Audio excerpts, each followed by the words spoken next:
There is a very common mistake according to which in Iceland we have the boundary between the American plate and Eurasian plate. This is wrong. And why? Because we have another plate, a less known plate between these two. It's a microplate. It's called Hreppar microplate.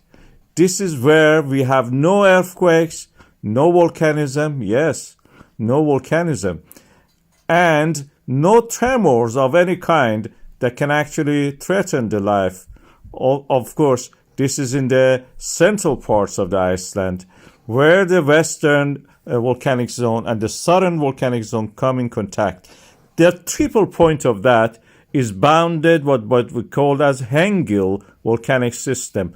This is a nasty volcanic system, one of the biggest of the sequence of the volcanic systems in the Reykjanes Peninsula. It had erupted last time in 2000 years ago, and it has a large lava field. Because it's close to the glaciers, it can be potentially explosive. At the moment, it is a source of the geysers, the geothermal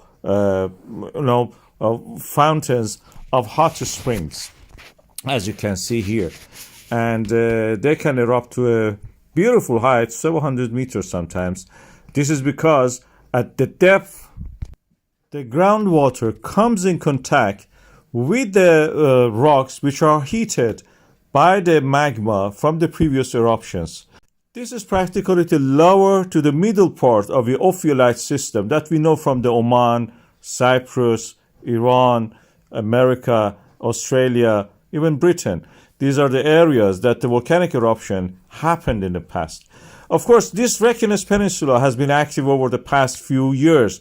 We had the Fagradalsfjall, Merardillo, Litli-Hortor, Sundunka, Hagafell, Grindavik, and again Sundunka 2 eruptions happening one after another. These volcanic systems are extending where the earth crust is extending and getting thinner and opening up a way for the magma to rise, to form actually by the melting of the top part of the mantle and rise and erupt as lava.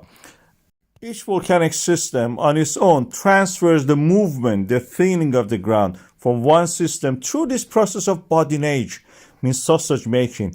These are like a sausage rolls twisted at certain points, starting from the Atlantic Ocean in the Reykjanes Ridge, and then earthquakes transfer through that ridge to the Reykjanes Peninsula and through every single volcanic system that we have there: Elfdorf, Svartsengi, Fagradalsfjall, Kristuvik, Bernsteinfjall, and the last one is Hengill one.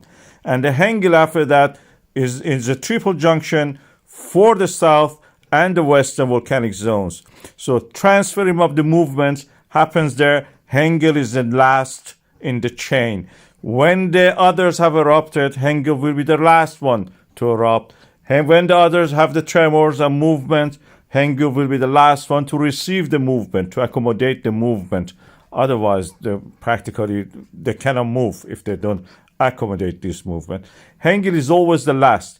So in that sense, we can say that this is difficult to move the Hengill, and now the Hengill, we have earthquakes in that area, which is now moving. The transformation of the movement from the Reykjanes Ridge to the Reykjanes Peninsula is not completed. And as the time goes by, when the Kristuvik volcanic system is awakening, next is the Bernsteinfjall activated, and then the Hengill volcanic system. One by one, they will erupt in the future over the next decades, probably.